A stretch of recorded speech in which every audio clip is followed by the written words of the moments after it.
Agora eu queria que você abrisse a sua Bíblia comigo em Mateus capítulo 4. Evangelho segundo Mateus, capítulo 4. Eu vou usar a nova versão internacional, a NVI. E nós vamos ler a partir do primeiro verso. Mateus 4, a partir do primeiro verso, diz assim: Então Jesus foi levado pelo Espírito ao deserto para ser tentado pelo diabo. Depois de jejuar 40 dias e 40 noites, teve fome. O tentador aproximou-se dele e disse: Se és o Filho de Deus, manda que estas pedras se transformem em pães. Jesus respondeu: Está escrito, nem só de pão viverá o homem, mas de toda palavra que procede da boca de Deus. Então o diabo levou a cidade santa, colocou-o na parte mais alta do templo e lhe disse: Se és o Filho de Deus, joga-te daqui para baixo, pois está escrito, ele dará ordens a seus anjos a seu respeito, e com as mãos eles o segurarão, para que você não tropece em alguma pedra. Jesus lhe respondeu: Também está escrito, não ponha à prova o Senhor, o seu Deus. Depois o diabo levou-o a um monte muito alto e mostrou-lhe todos os reinos do mundo e o seu esplendor, e disse: Tudo isto te darei, se te prostrares e me adorares. Jesus lhe disse: Retire-se, Satanás, pois está escrito, adore o Senhor, o seu Deus, e só a Ele preste culto. Então o diabo deixou e anjos vieram e o serviram. Senhor, essa é a sua palavra bendita. E nós abrimos o nosso coração e a nossa mente para que o teu Espírito Santo trabalhe em nós através das Escrituras Sagradas. Que o Senhor ministre a cada um de nós aqui na sua individualidade o que cada um de nós precisa compreender.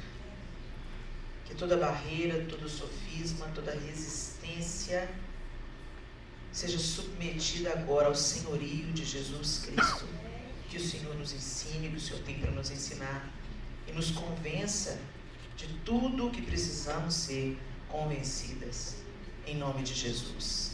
Amém. Interessante, gente, que o texto começa dizendo que Jesus foi levado pelo Espírito, com E maiúsculo, Espírito Santo, pelo Espírito ao deserto para ser tentado pelo diabo. É tão interessante que a gente quer a parte de seguir Jesus, a parte da glória, mas a gente esquece que tem a parte da cruz.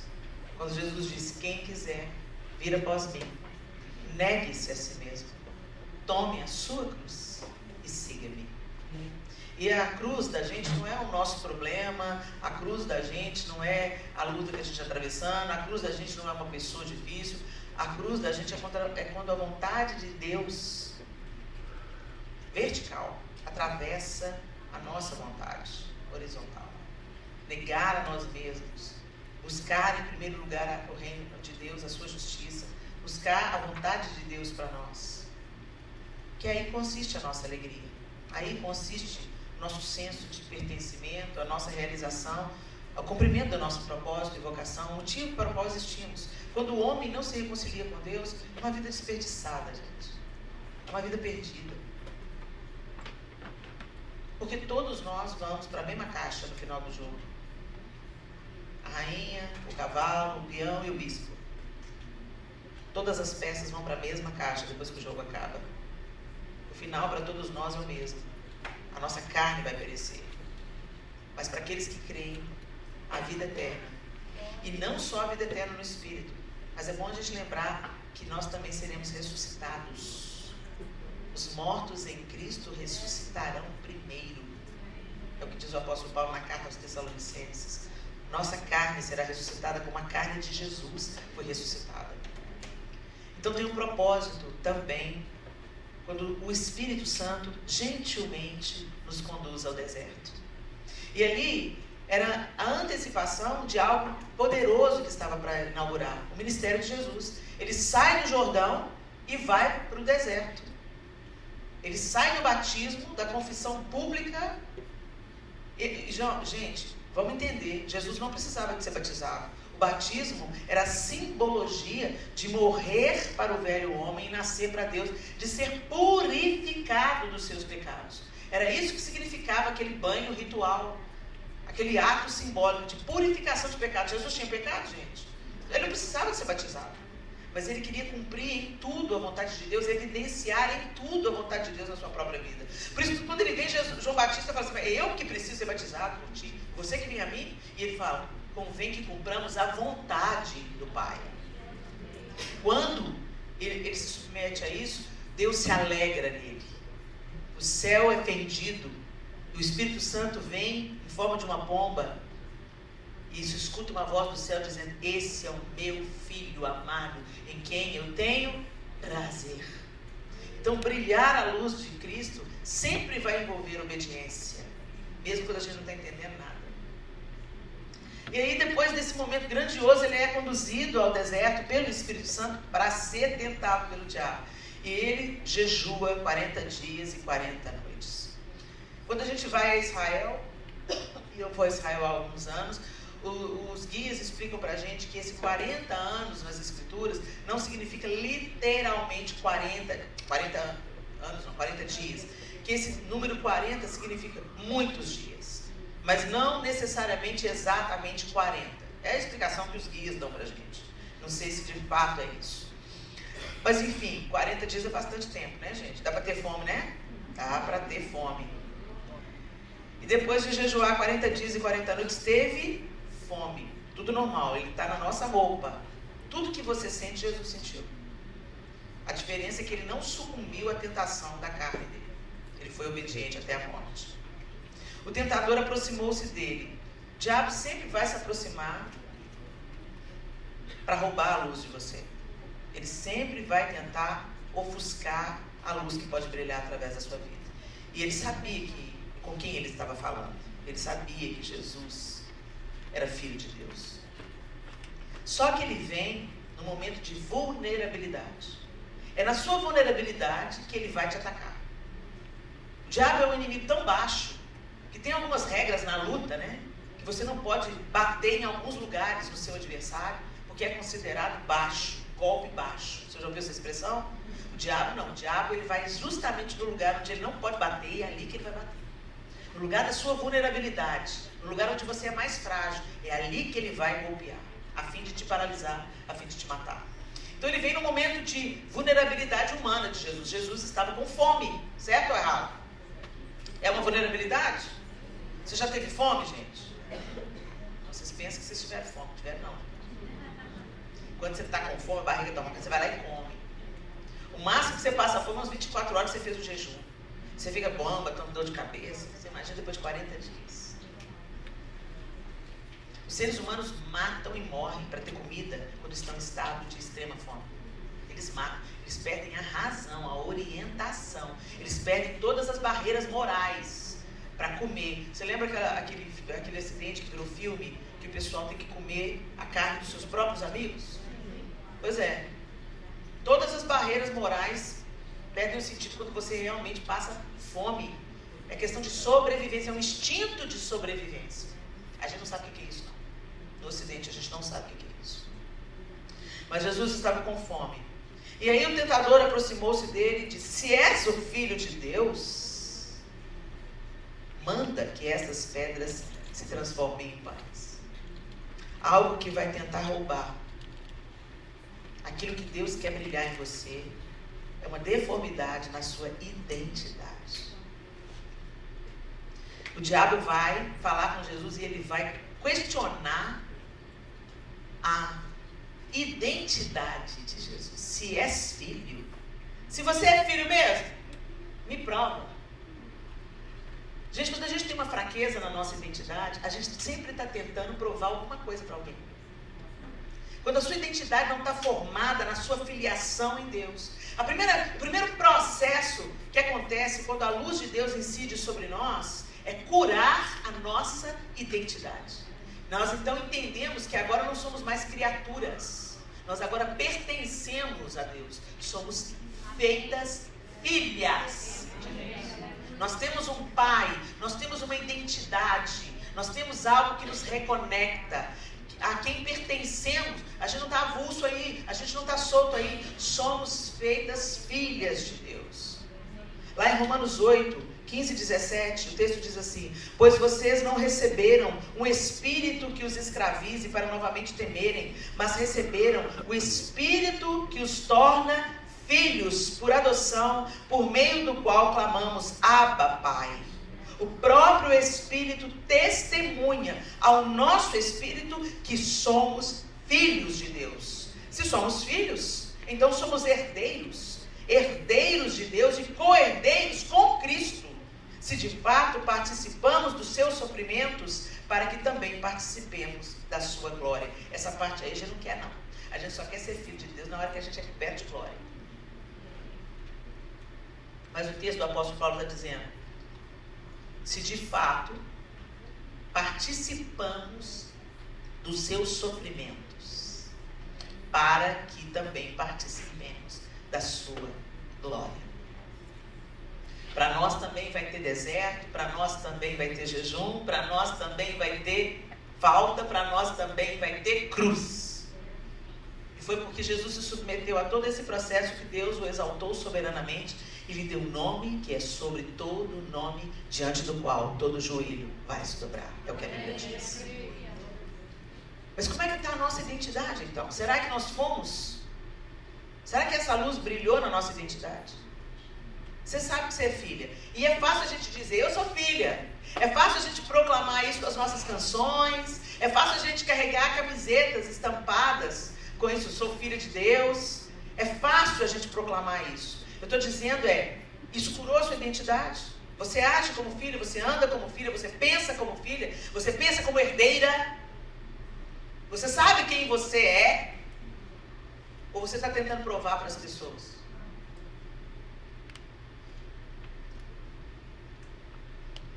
Quando nós temos uma identidade curada em Deus, não interessa o que os outros falam a seu respeito. O que mais interessa é o que Deus pensa a seu respeito. O que a palavra de Deus diz a nosso respeito. Eu sou o que a Bíblia diz que eu sou. Eu tenho o que a Bíblia diz que eu tenho. Eu posso o que a Bíblia diz que eu posso. A nossa identidade muitas vezes está capenga.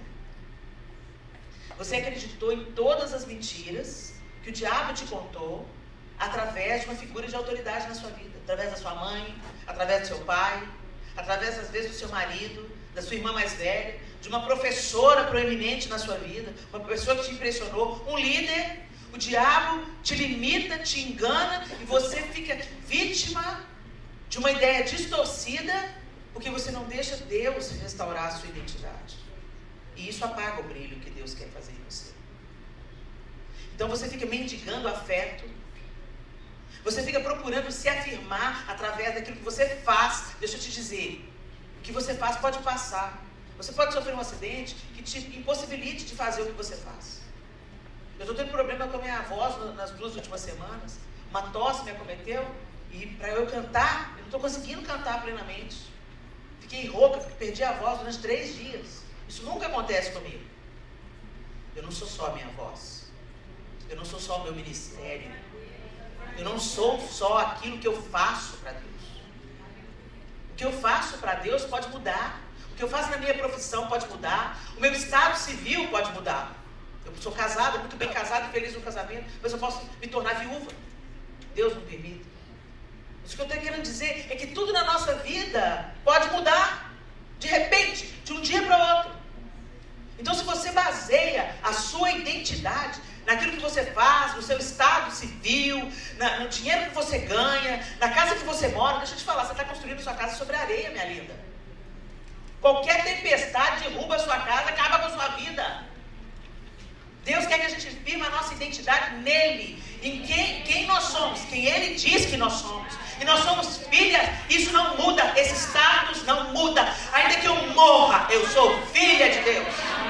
Eu serei ressuscitada porque eu sou filha de Deus. Eu vou morar eternamente com o Senhor e serei governada por Ele porque eu sou filha. É tudo sobre isso. Mas às vezes você está andando aí, ó, capenga, arrastando a angústia, a culpa, a mágoa, a falta de perdão, porque sua mãe te disse que você não ia dar nada na vida, seu pai disse que profetizou que você ia ser uma prostituta, tanta besteira aconteceu, tanta gente foi usada para falar que você não é, e você acreditou.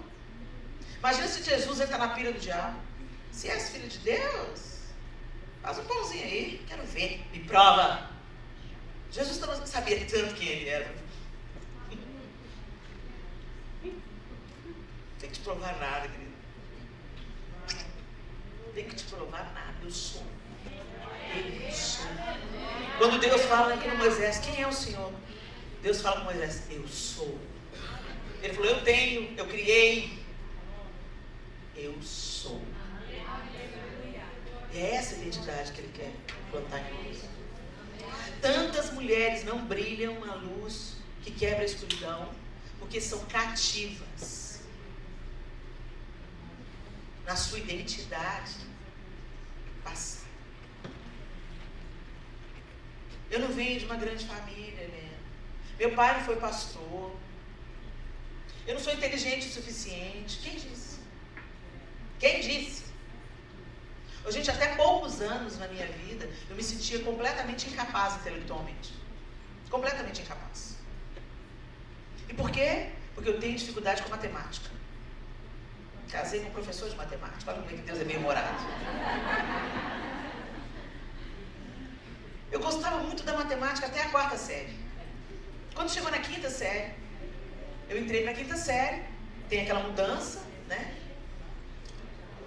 E aí, em casa, minha mãe trabalhava o dia todo, tinha que trabalhar para a gente comer, né, para ajudar o meu pai. Minha mãe nunca trabalhou fora para fazer carreira, ela trabalhou fora porque realmente precisava do dinheiro dela para sustentar a nossa casa junto com o meu pai.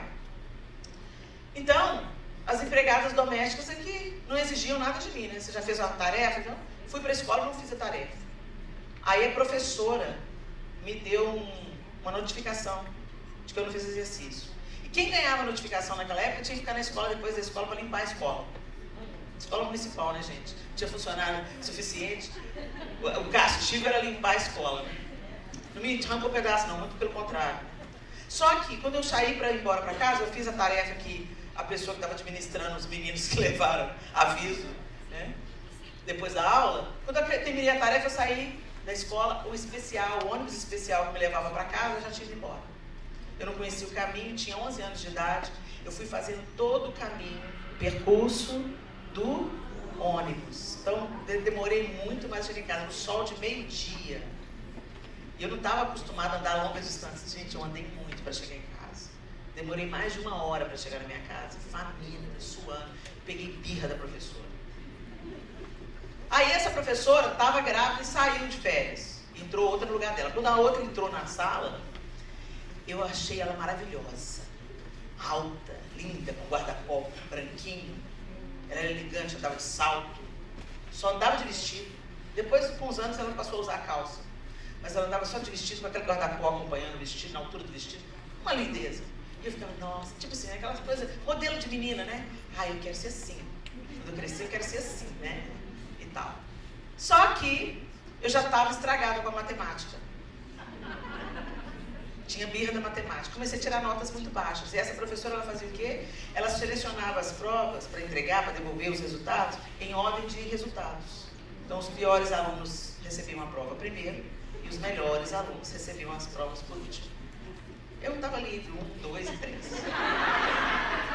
Não dava para esconder, gente. Todo mundo da sala já sabia que os primeiros eram os últimos. E que os últimos eram os primeiros. Parece bíblico, mas não era. Aquilo derrubou a minha autoestima. Ela pregava as provas e falava assim, Helena, aí vinha assim, como se estivesse com nojo da prova. Vai fazer um colar com tanto zero que está ganhando. E a turma tinha essa reação. Humilhante. Isso foi me travando. 5ª série, bomba. Nota azul em tudo, boas notas em tudo. Matemática, reprovação. E você tinha que repetir tudo, gente. Diz esse negócio de fazer uma matéria só, dependência. Você tinha que repetir tudo. Aí, fiz a 2ª, 5ª série, ela não foi minha professora. Passei. 1ª, 6ª série. Ana Lúcia entra na sala. Tomei bomba. 2ª, 6ª série, Ana Lúcia não foi minha professora. Passei. 7ª série. Quando ela entrou na sala, eu falei, tomei bomba. Ela falou, Helena, você tá aí de novo? Tomei bomba. Ela me paralisava. Um dia ela me chamou no quarto e disse, Helena, vai no quarto. Eu fui tremendo. Aí eu fui fazer um exercício de matemática que começava com Z igual, abre chave. Aí chama aí, João. Hã? Conjuntos numéricos. Fui fazer o conjunto numérico. Aí o Z igual, abri a chave. Quando eu abri a chave, ela... O que é, Helena? Nós vamos te voltar para o maternal? E toda a sala começou a rir. E eu não entendi o que tinha acontecido, o que eu tinha feito de errado. Eu mal tinha começado a fazer o exercício. Eu escrevi o Z espelhado. Até hoje eu tenho dificuldade com o Z. Tenho que pensar 2 vezes antes de fazer o Z. Não sou dislexa, mas tenho dificuldade com o Z. Gente, aquilo... Eu amaldiçoava. O dia que ela entrava na sala, eu falei, não acredito, essa mulher é minha professora de novo. Toda admiração virou medo. Virou tristeza, virou angústia, virou pânico. Me paralisou. Tomei bomba na 7ª série. Aí ela não foi mais minha professora, fui até o 3º ano. Quando eu cheguei no 3º ano do ensino médio, meu professor também não era bom, não. Aí, um dia eu estava apontando a lapiseira, ele virou para mim e falou assim, tá apontando por quê? Não vai conseguir fazer essa prova. Matemática. 3º ano do 2º grau, tomei recuperação. Passei tudo, tomei recuperação em matemática. E eu falei, eu não vou passar, eu não vou passar, eu não vou passar, eu vou tomar bomba no último ano. Aí o João já namorava comigo, me deu aula particular.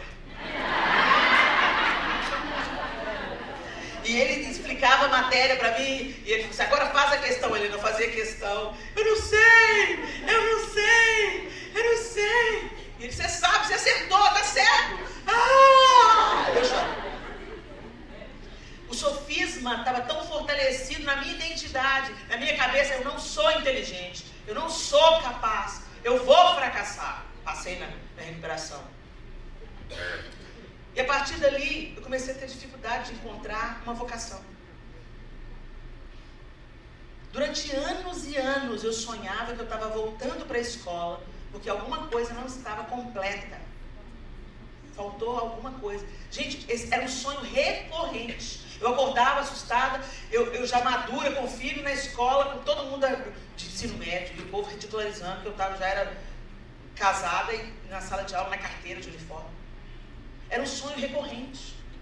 Por quê? Porque eu acreditei na boca do diabo. Na palavra do diabo colocada na boca de uma pessoa que eu admirava e respeitava. Mesmo que seja uma pessoa de autoridade na sua vida, uma pessoa importante para você, ela não é Deus na sua vida. Não é ela que diz que pensamentos que tem a seu respeito. O Senhor diz, eu é que sei que pensamentos que tenho sobre vós, pensamentos de paz e não de mal, para te dar uma esperança e um futuro. Então, não sei o que aconteceu na sua vida não, mas em nome de Jesus, não entre na cantilena de Satanás. Você não tem que provar nada para ninguém. Você tem que saber quem você é em Deus e qual o plano que Ele tem para a sua vida. Durante muitos anos isso me aprisionou. Sempre quando tinha uma conversa sobre matemática, eu saía de perto. Deus me deu um professor de matemática como marido. Filho super capaz em matemática. Eu tenho um filho que é professor de matemática. A matemática sustentou a minha casa durante muito tempo. E Deus estava me dando sinais. Eu estou te curando. Eu estou te curando. O nome da professora que me marcou era Ana Lúcia. O nome do meu marido é João Lúcio. Deus é detalhista, cara. Deus está me inclinando e falando, eu é que sei que pensamento tem sobre você, Helena. Você não é incapaz. Não é o fato de você ter sido bloqueada na matemática que isso te torna incapaz. Minha querida, o que te bloqueou? O que está te bloqueando? Eu não posso, eu não sou capaz, eu não sou inteligente, eu sou burra, eu não falo bem. Ok, você não tem que ter todos os dons, não. Mas algum propósito você tem, e Deus já te deu o que você precisa no cumprimento do propósito dele. Para de olhar para o dom da outra, para de olhar para a mão da outra, para de olhar para aquilo que a outra está fazendo. Seja uma bênção você, com aquilo que Deus já deu na sua mão, aquilo que as pessoas reconhecem que você faz bem. Quando eu terminou o terceiro ano, eu fiz um teste vocacional. O teste vocacional deu oratória. Eu virei para... O que eu vou fazer com isso? Eu sou atriz. Sou cantora. Não, Helena, mas o seu top 1... As artes aparecem aqui no seu teste vocacional. Mas o top 1 aqui é oratória. O que eu vou fazer com isso? Helena, significa que quando você falar, as pessoas vão querer te ouvir. Eu falei, o que eu vou fazer com isso? Lutei contra isso. Busquei me realizar em outras coisas. Tudo que eu consegui foi frustração. A luz brilhou? Não. Gente, até a música, até quando eu canto, ela serve melhor quando eu estou ministrando a palavra. As pessoas começaram a me dizer isso. Helena, é diferente quando você canta, quando está pregando, do que quando você canta simplesmente fazendo um solo. Para de negar o que Deus quer que você faça. Para de negar a sua identidade. Para de acreditar nas mentiras que o diabo contou sobre você, na boca do seu pai, na boca da sua mãe, na boca do seu marido, na boca do seu filho, na boca da pessoa importante na sua vida. As pessoas importantes da sua vida não são mais importantes do que o seu Criador. E ele diz, eu é que sei que pensamentos que tem. É de crucial importância, se a gente quer quebrar a escuridão, aceitarmos a nossa identidade em Deus, deixarmos que Ele cure a nossa identidade. E vivermos a nossa identidade. Eu sou filha, eu não tenho que provar nada para ninguém. Eu só tenho que fazer muito bem feito o que Deus me deu para fazer. Se é fazer unha, que eu seja a melhor manicure.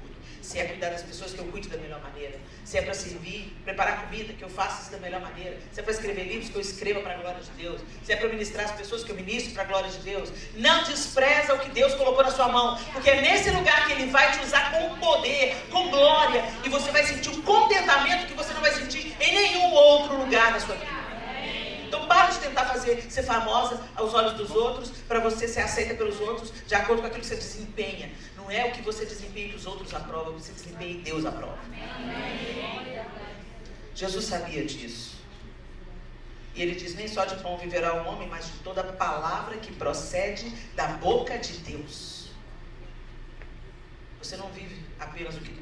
Você não vive do que os outros te dizem. A palavra que procede da boca de Deus sobre o seu respeito. Você não tem que provar nada para ninguém. Então o diabo levou a cidade santa, colocou-o na parte mais alta do templo e lhe disse, se és o filho de Deus, joga-te daqui para baixo, pois está escrito. Aí ele veio com a escritura. Satanás conhece a Bíblia, mais que eu sei, tá? Por isso você precisa estudar. Você precisa ter a palavra dentro de você, porque senão Satanás vai te vencer usando até a palavra. Se você não discerne espiritualmente as coisas, Satanás às vezes vai usar um anjo. Ele dará ordens a seus anjos a seu respeito, e com as mãos eles o segurarão, para que você não tropece em alguma pedra. Não foi isso que Deus falou? Que ia te proteger, que ia te cuidar, que ia dar ordens aos anjos a seu respeito? Então, faz alguma coisa aí. Jesus falou, né? Mas também está escrito, não tentarás o Senhor teu Deus. Ele prova, ele continua insistindo na identidade, né? Ele continua na segunda vez, ele fala, se és filho de Deus, salta daqui. E na verdade, gente,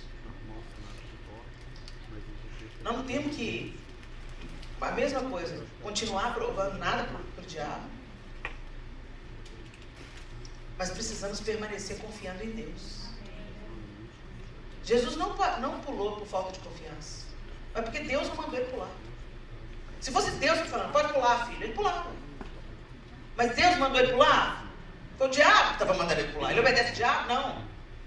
Mas também está escrito, não tentarás o Senhor teu Deus. Eu temo a Deus, eu confio em Deus.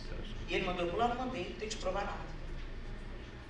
Vocês, porém, receberam dele a unção, e ela permanece em vocês, de modo que não precisam que alguém lhes ensine a verdade. Pois o que a unção lhes ensina é verdade e não mentira. E é tudo que precisam saber. Portanto, como lhes ensinou a unção, permaneçam nele. Agora, filhinhos, permaneçam nele para que, quando ele voltar, estejamos confiantes e não nos afastemos dele envergonhados. Porque sabemos que ele é justo, também sabemos que todo que pratica justiça é nascido de Deus. 1 João 2, 27, 29. Permaneça em confiança. Confie em Deus. Você precisa de estar com a sua identidade firmada em Deus para que a luz dele brilhe através de você. E você precisa confiar em Deus. É outra coisa que a gente fala muito, mas não confia em nada, gente. Você entrega suas orações para Deus, daqui a pouco você está pegando de volta. Você entrega os seus nós para Deus, depois fala assim, eu posso dar uma ajudinha? Senhor, eu posso dar uma sugestão? Ou se eu levanto o profeta lá para minha filha. Sabe como a gente fica dando sugestões para Deus? Confie. A fé é a confiança absoluta. E sem fé é impossível agradar a Deus. Se nós nos aproximamos de Deus, nós devemos nos aproximar crendo que Ele é Deus, que Ele pode todas as coisas, em confiança plena.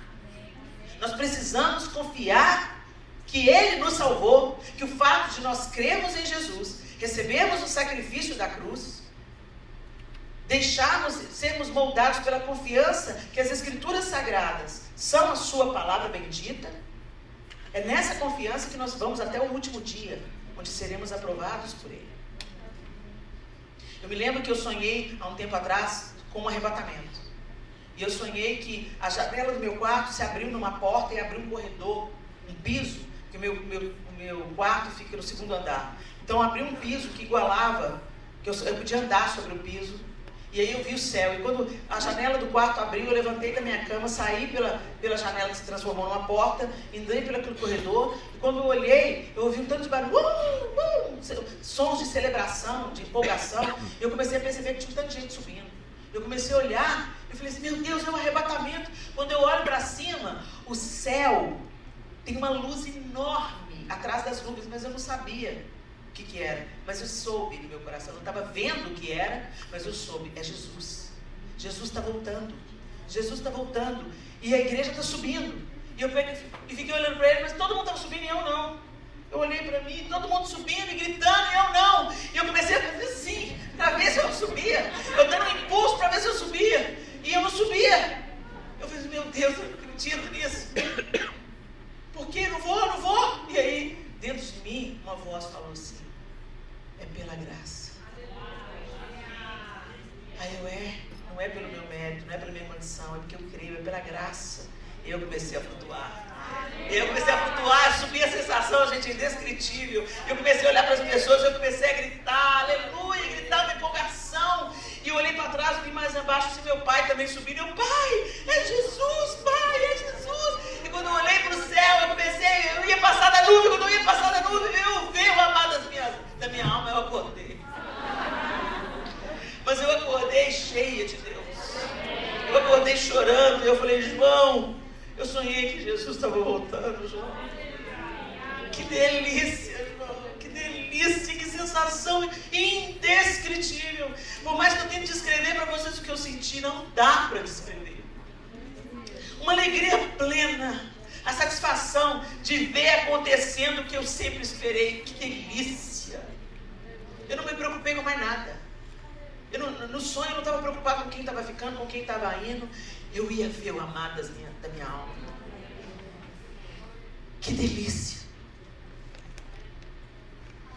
A gente tem que caminhar em confiança. Confiança que vai chegar esse grande dia.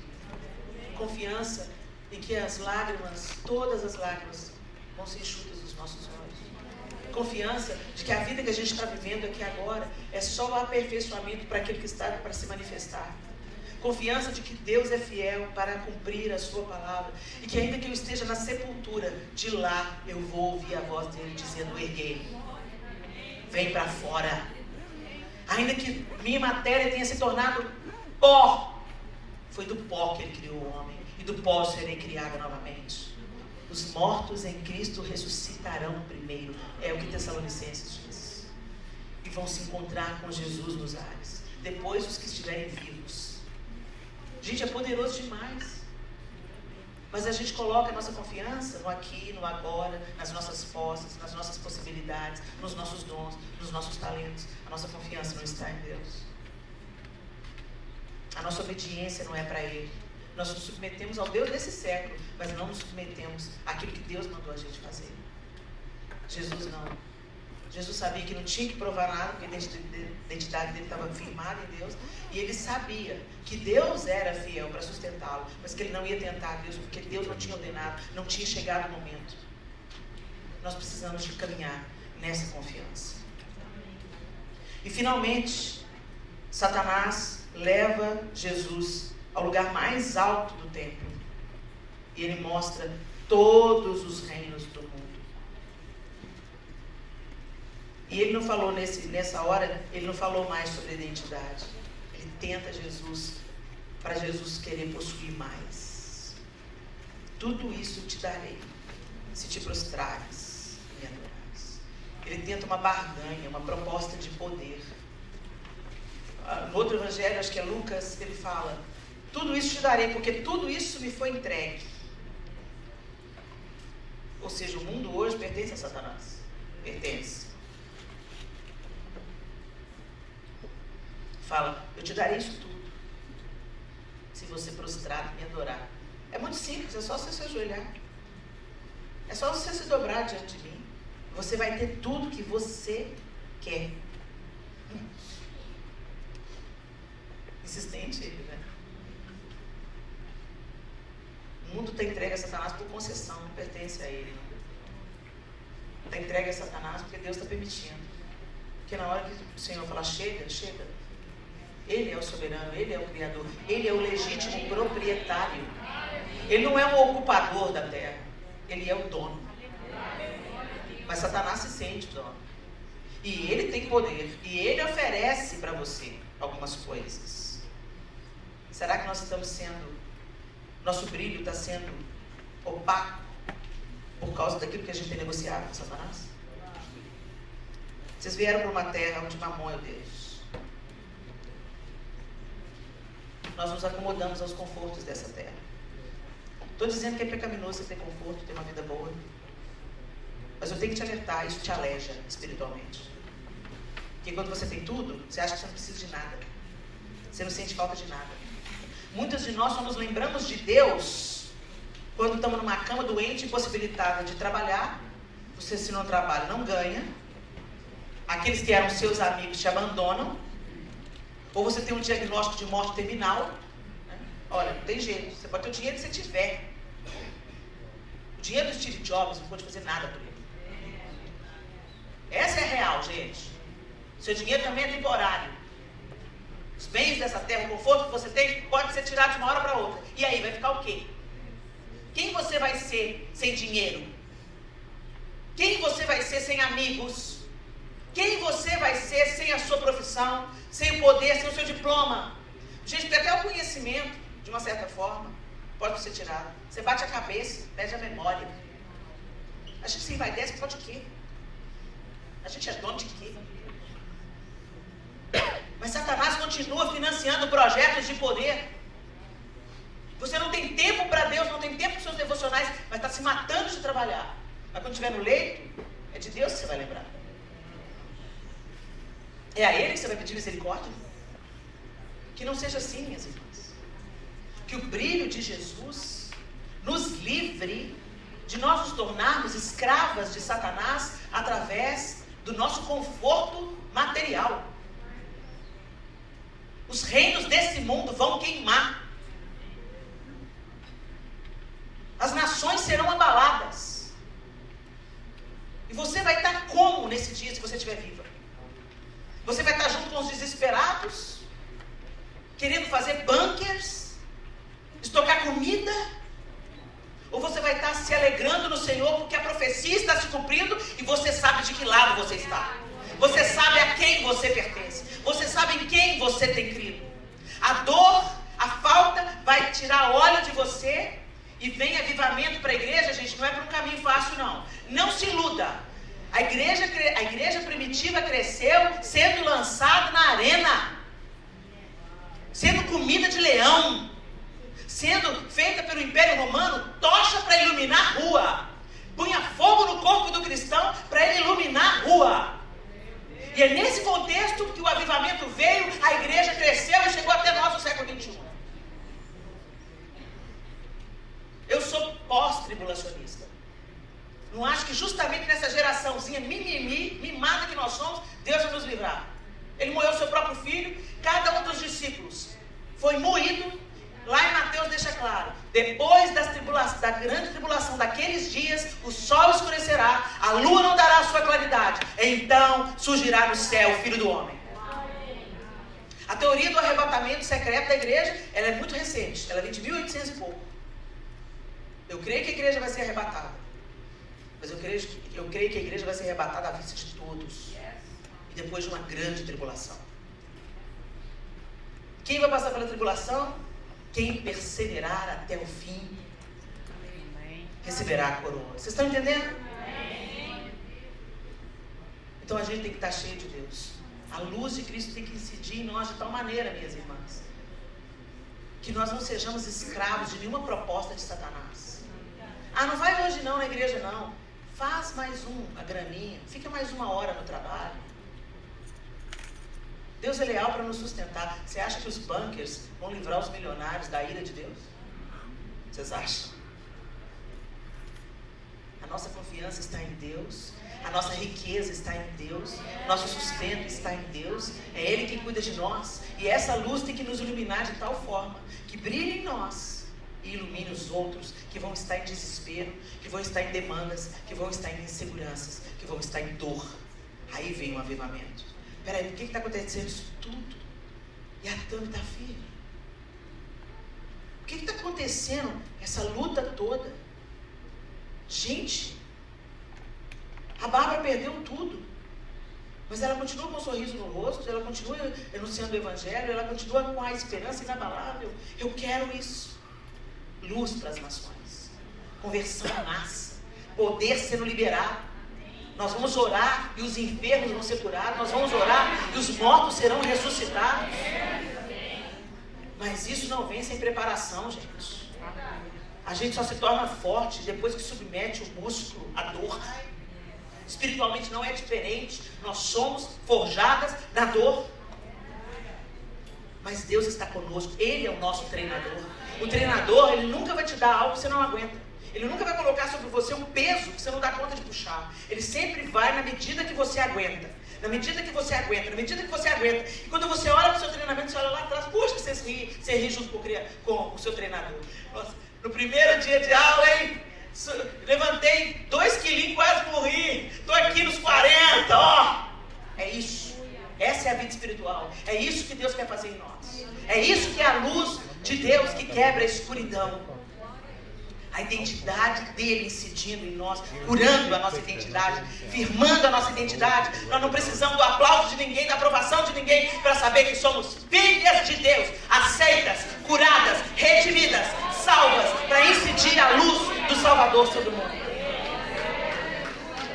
Somos curadas em Deus, caminhamos em confiança plena. As coisas não precisam ser do jeito que eu espero, para eu confiar que Deus me ama, para confiar que Ele me sustenta, para confiar que Ele vai me dar livramento, que Ele vai me dar a carga na medida certa e que Ele vai me sustentar enquanto está me forjando para os últimos dias. E também entender que eu não negocio com Satanás. Eu não sou escrava dos meus bens. Eu não sou escravo do meu trabalho. Eu sou mordoma daquilo que Deus tem me confiado. Eu cuido daquilo que Ele me confiou. Eu sirvo ao próximo com aquilo que Ele me confiou. Mas isso não me prende. Isso não me escraviza. O tesouro que eu tenho é o Senhor. Não a minha conta no banco. Não o meu schedule. Não as minhas possibilidades financeiras. O meu tesouro, inclusive o meu dinheiro, é para servir ao Senhor. Tudo que eu tenho, tudo que eu sou, se dobra a quem Ele é. É assim que a luz de Deus quebra a escuridão. Feche os seus olhos.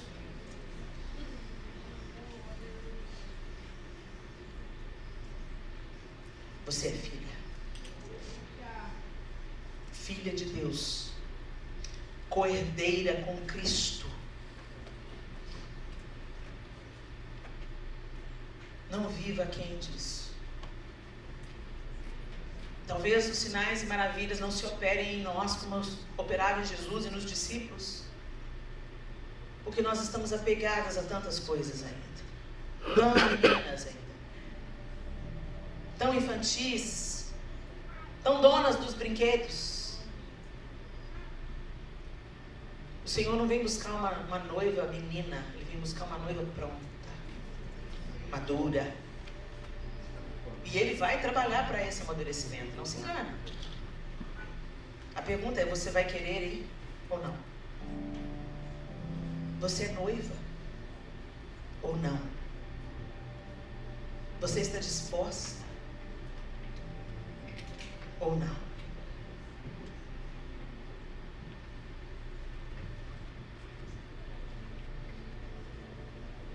Assim, façam morrer tudo que pertence à natureza terrena de vocês. Imoralidade sexual, impureza, paixão, desejos maus e a ganância, que é idolatria. Nós evangélicos nos gabamos tanto. Nós não somos idólatras. Quem te enganou, querido? Quem te enganou? Adoramos as coisas. Adoramos possuir. Nos devotamos a isso. Gastamos horas nisso. Talento, tempo. Investimos para ter. A ganância é idolatria. O que tem que ocupar os nossos desejos, as nossas aspirações, é mais dele. Mais dele. Mais de ti, Jesus. A pessoa de Jesus nos preenche. E se você não se enche dele, você vai ficar vazia. E se você ficar vazia, o diabo vem te propondo outras coisas para te encher. Uma roupinha nova, uma bolsa mais cara. Você merece mais. Trabalhe um pouco mais. Não, gastar tempo com seus filhos? Não, eles crescem, depois nem lembram de você. Invista aí em você. Seu casamento? Seu marido não é seu pai, não.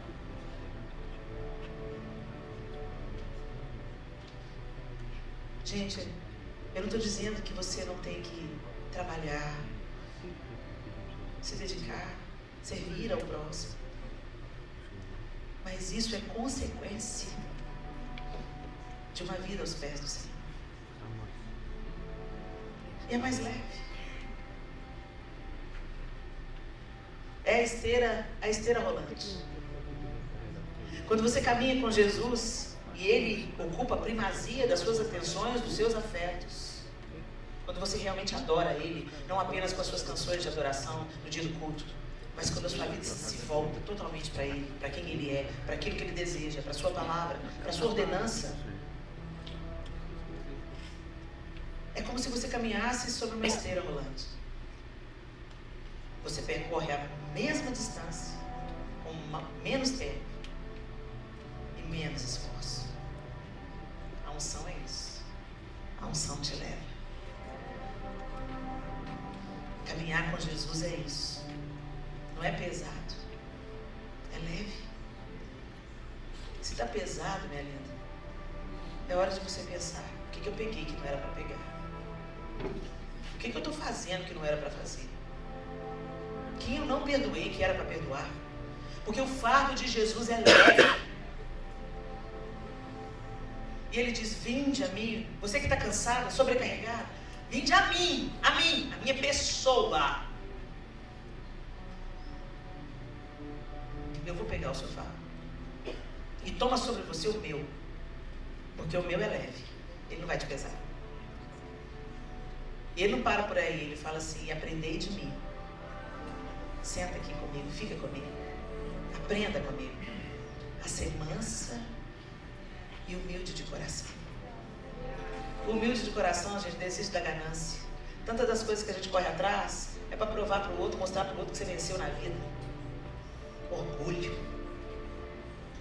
É para dar para os seus filhos o que você não teve. Inclusive o que você não teve fez de você quem você é. Por isso nós estamos gerando uma geração fraca.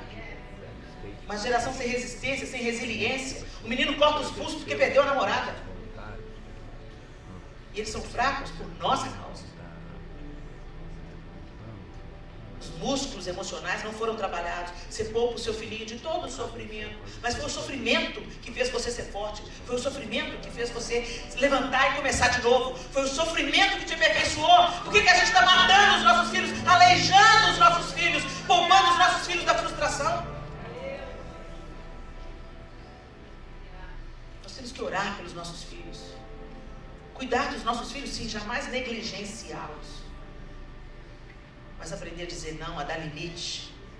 Quando a frustração chegar, tentar mostrar para ele como que a gente pode aprender com isso, meu filho. Mamãe também passou por isso, meu filho. Fica firme aí, você vai conseguir vencer. O que nós estamos fazendo, meninas? Com a vida que Deus nos deu para viver? Não negocie com Satanás. Não sacrifique os seus filhos no altar de Mamon. Não sacrifique a si mesma no altar de Mamon. Desfrute das bênçãos que Deus tem para você.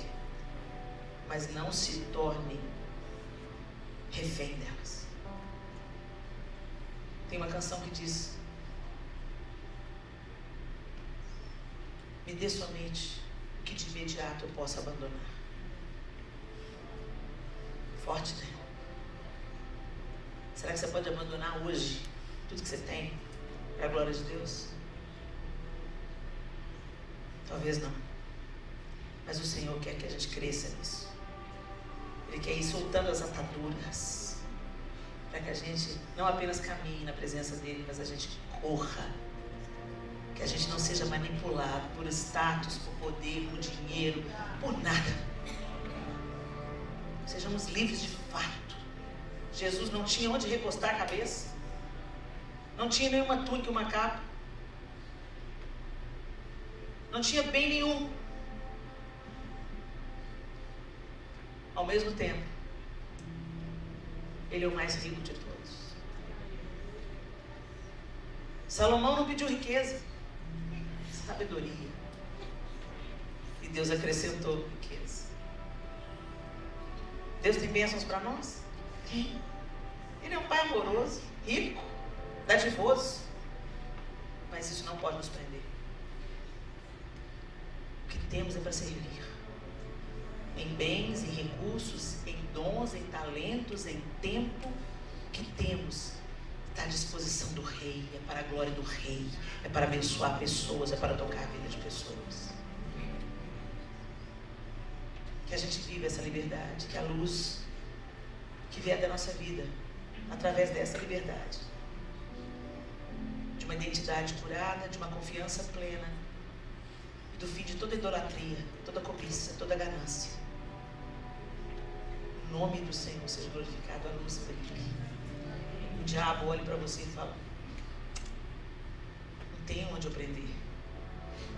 Depois de passar por isso, Jesus mais na frente diz: lá vem o príncipe desse mundo, e ele nada tem em mim. Nada. Será que nós vamos poder chegar nesse dia? De falar: lá vem o príncipe desse mundo, e ele nada tem em mim. Ah, Helene, isso só Jesus? Não, não. Sujeitai-vos a Deus, resisti ao diabo, e ele fugirá de vós. A luz dissipa as trevas. Dissipa as trevas.